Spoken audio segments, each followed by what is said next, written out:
नमस्कार दोस्तों, मैं हूं सिद्धार्थ और आप देख रहे हैं लीगल सेड। आज का वीडियो उन लोगों के लिए खास है जो प्राइवेट नौकरी करते हैं। अगर आप प्राइवेट सेक्टर में काम करते हैं तो यह ज़रूरी है कि आपको कुछ महत्वपूर्ण बातों पर ध्यान रखना चाहिए। इन बातों को नज़रअंदाज करने से भविष्य में आपको परेशानियों का सामना करना पड़ सकता है। तो चलिए जानते हैं उन महत्वपूर्ण बातों को जिन्हें हर प्राइवेट कर्मचारी को जानना चाहिए। नंबर 1, लिखित कॉन्ट्रैक्ट का होना जरूरी। जब आप किसी कंपनी में काम शुरू करते हैं तो आप इस बात का ध्यान रखें कि आपके पास एक लिखित जॉब कॉन्ट्रैक्ट हो। इसमें आपकी सैलरी, काम के घंटे, छुट्टियां और अन्य शर्तें स्पष्ट रूप से लिखी होनी चाहिए। उदाहरण के तौर पर, अगर आपको भविष्य में कंपनी से निकाला जाता है तो यह कॉन्ट्रैक्ट आपके अधिकारों की रक्षा करेगा और आप कानूनी तौर पर अपनी बात रख पाएंगे। नंबर 2, ओरिजिनल सर्टिफिकेट जमा ना करना।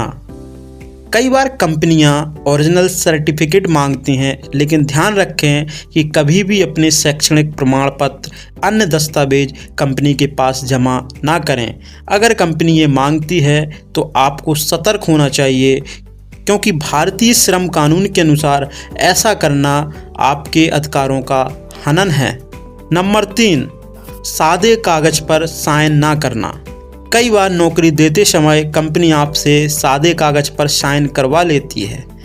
ऐसा बिल्कुल ना करें। अगर आपने ऐसा किया है तो भविष्य में आपके खिलाफ इसका गलत उपयोग हो सकता है। उदाहरण के तौर पर, कई बार कंपनियां इस सादे कागज पर बड़ी रकम का लोन दिखा देती हैं या अन्य झूठे दावे भी कर सकती हैं। नंबर 4, सैलरी की मांग लिखित में करें।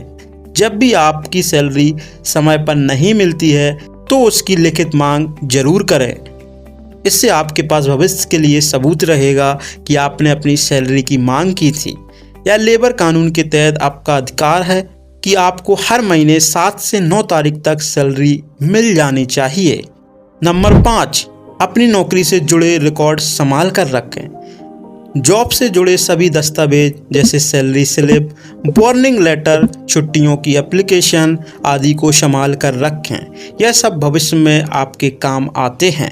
उदाहरण के तौर पर, अगर आपको कभी नौकरी से निकाला जाता है और आपको अपना केस लड़ना पड़ता है तो ये रिकॉर्ड आपके लिए अहम साबित होते हैं। नंबर 6, सैलरी बैंक अकाउंट में ही लेना। हमेशा अपनी सैलरी बैंक अकाउंट के माध्यम से ही लें। कैश में सैलरी लेने से भविष्य में यह साबित कर पाना मुश्किल हो जाता है कि आप उस कंपनी में काम करते थे या नहीं। उदाहरण के तौर पर, अगर आप लंबे समय से किसी कंपनी में काम कर रहे हैं तो आपको ग्रेच्युटी या अन्य फ़ायदे लेने हैं तो बैंक स्टेटमेंट सबसे बड़ा सबूत बन जाता है। नंबर 7, छुट्टी लेते समय लीव अप्रूवल कॉपी जरूर रखें। जब भी आप छुट्टी लेते हैं तो लीव अप्रूवल की कॉपी अपने पास अवश्य रखें।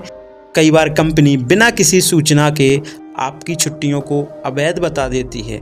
लीव अप्रूवल कॉपी आपके पास रहने से यह साबित करना आसान होता है कि आप सही तरीके से छुट्टी लेकर गए थे और इसके बाद भी कंपनी ने आपको निकाल दिया है।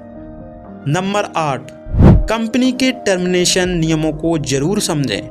हर कंपनी के टर्मिनेशन नियम अलग होते हैं, लेकिन यह ज़रूरी है कि आपको उन्हें अच्छी तरह समझ लेना कि अगर कंपनी आपको अचानक नौकरी से निकालती है तो यह जानना ज़रूरी है कि क्या उन्होंने श्रम कानून का पालन किया है या नहीं। इंडस्ट्रियल डिस्प्यूट एक्ट 1947 के तहत बिना किसी उचित कारण के वर्कमैन को निकाला नहीं जा सकता है। नंबर 9, लेबर कानूनी की जानकारी रखना। किसी भी नौकरी में काम करने से पहले भारतीय श्रम कानूनों के बारे में जानकारी हासिल अवश्य करें। उदाहरण के तौर पर, अगर आपको कंपनी से गलत तरीके से निकाला जाता है तो आप लेबर कमिश्नर के पास शिकायत कर सकते हैं या लेबर कोर्ट में केस दायर कर सकते हैं। इसके लिए आपको कानूनी मदद मिलेगी और आप अपने अधिकारों की रक्षा कर पाएंगे। अगर आप जानना चाहते हैं किस तरीके से अगर आपको नौकरी से निकाल दिया जाता है तो आप लेबर कमिश्नर के पास अपनी बात कैसे रखते हैं, तो उसके लिए हमारा इस वीडियो को अवश्य देखें। तो अंत में दोस्तों, ये थी कुछ महत्वपूर्ण बातें जिन्हें आपको प्राइवेट नौकरी करते समय ध्यान में रखना चाहिए। अगर आपको ये जानकारी उपयोगी लगी हो तो इस वीडियो को लाइक करें, शेयर करें और हमारे चैनल को सब्सक्राइब करना ना भूलें। बहुत बहुत धन्यवाद।